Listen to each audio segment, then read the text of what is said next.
these questions as very urgent, that divided my people into those who would have nothing to do with the natural sciences except as critics, and those who regarded the natural sciences as a superior mode of truth. My first job at the University of Hawaii was to teach fashion design majors and tourist industry management majors and other, quote, non-science majors, close quote. Growing up as a Catholic, I understood Catholics and non-Catholics, and I got it right away that the non-science majors were outside the one true universal church.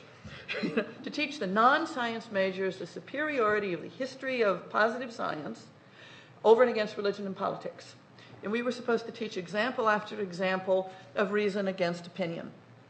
This was in the late 1960s. It was 1970, in the midst of Hawaii as the strategic command for the Pacific War, for the then Pacific War, for the question of war in Indochina, in Vietnam. It was impossible to teach science that way. And it was also impossible to cease being in love with my science, which was variously tied up to all the others. And my science, biology, in Evelyn Hutchinson's laboratory, had been taught as deeply tied to speculative philosophy, as well as to the Russell and Whitehead Principia Mathematica book, which is not speculative philosophy. It had been tied to Karen Stevens and Simone Weil, as well as to the Principia Mathematica, as well as to what was going on in the latest arguments about Darwinism and its fundamentally non-teleological, non-design supporting modes, and its non-adaptationist issues, even while adaptation remained of pressing concern to biologists. So I think that with Isabelle, what I find life-affirming, if not exactly survival, because after all, I eat because of the Cold War and having gotten money out of it, but nonetheless, maybe soul-surviving issues, actually are partly linked to speculative philosophy in terms of its continually entertaining the problem of loving things that everybody else wants you to sort out into neatly distinct piles. And if you're going to remain a thinker when you're in love with things that you're not allowed to be simultaneously in love with, which is, let's say, the oxidation reduction systems as they are unpacked in the structure of the cell membrane in the late 1960s, as you understand the substructural structural biochemistry of the mitochondrial and the mitochondrial membranes, which I experienced as erotically arousing, and tried to describe that to a consciousness-raising group in women's liberation who thought I had seriously lost it, because the kinds of things you were supposed to say in consciousness-raising groups had to do with various kinds of sexual violation or desire, or I never understood desire as these folks were talking about it, because I understood desire in terms of the extraordinary liveliness of the mitochondrial membrane. I'm serious about that. And I feel that speculative philosophy, I don't know if it's European or American traditions, I think they variously live in both locations, but I experience speculative philosophy as one way to get to keep trying to say that, if that makes any sense. And so, dog training is to mathematics as biology is to the Principia Mathematica, or I don't know. You can build various proportions. Enough. So we'd like to begin then with any comments or questions from the on-site audience, and then really existing people. And then we will move. Yeah, the really existing, but not the only actual people. We're going to come back to that distinction in a bit, I can assure you. But please, so here, if you can come to the mic, and therefore you will be visible and audible. I'm sure I speak for all of us when I say it's been a great honor to hear you all. Thank you so much. This panel has been extremely provoking. And if you could identify yourself as well. I'm Elizabeth Potter. I'm in Women's Studies and Philosophy at Mills College in Oakland, California. My question is primarily for Isabelle Stengers. And I'm very drawn to Whitehead. I never studied Whitehead formally, but my undergraduate professor was a Whiteheadian and was taught by Whitehead. And I want to ask you about our maintenance of abstractions. That is, our care and our tending and our constant critical approach to the abstractions which we must use as we become with our fellow creatures. And my question is very simple.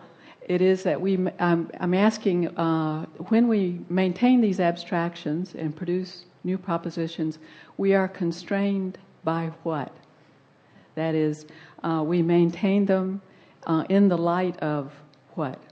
It occurs to me that, of course, we maintain them and produce them in the light of our interests, but I'm also interested in anything else that you might add to the list of constraints.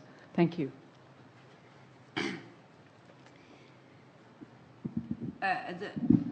The beauty with Whitehead is that it is often a matter not so much of jargon. I was never well there, but of syntax, attention to syntax. Who is doing what? You can say who is living and who is dying, but who is the active subject? And I would say that what Whitehead first proposes to think is that it is not we who maintain abstractions. It's more, since the we is a social continuity, it's more abstraction that maintain us as social continuity. And not only us, also oysters. And I would say that the difference in degree with Whitehead may be the domination of abstractions.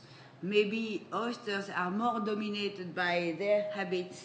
Habits and abstractions are, very correlated by their habits, oyster habits, than we are. And Cheyenne is a beautiful witness that dogs are not so much dominated by usual abstractions, but may be open to the risk of their abstractions. So I would say that the main problem for Whitehead is not the maintaining of abstraction, but the kind of social situation where we are able to care for abstractions, that is to risk them, to learn from them, to pay any... It's, from time to time I use that expression, talking. It just come one time in concept of nature, paying due attention. It says that if there is a meaning to be given to nature, it is, and it's a bit against phenomenology or any kind of idealism, it is that we may learn from it. We may learn by paying due attention. So paying due attention is a discipline. And it is the only way we can put the abstraction that maintain us at risk, not in order to debunk them, but I would say to civilize them. While oyster may be more dominated by their own constitutive social abstractions than we are, he would say that we, and probably we rational Western people, are always in danger of exaggerating. That is, to want to confirm our abstraction, to found them. Whitehead is the most anti-fundamentalist philosopher I know of. So how to protect our abstractions against the temptation to found them. And it is for me, just by chance, for instance, a decision is a lure, is an abstraction. And I think that if he wanted,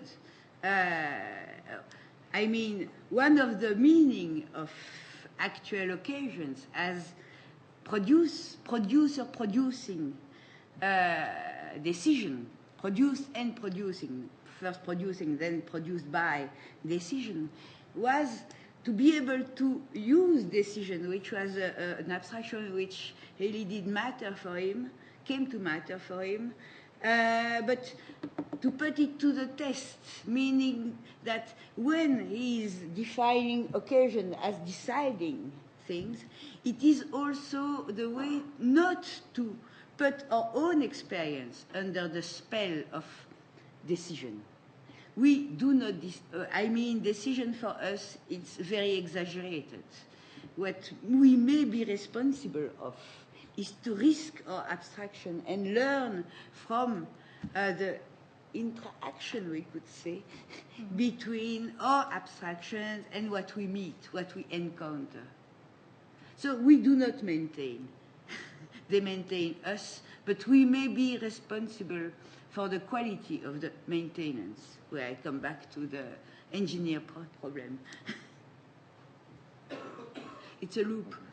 Do either of you have a response? Further response? This isn't so much a response to the question as a comment on Isabelle Stengers' reply.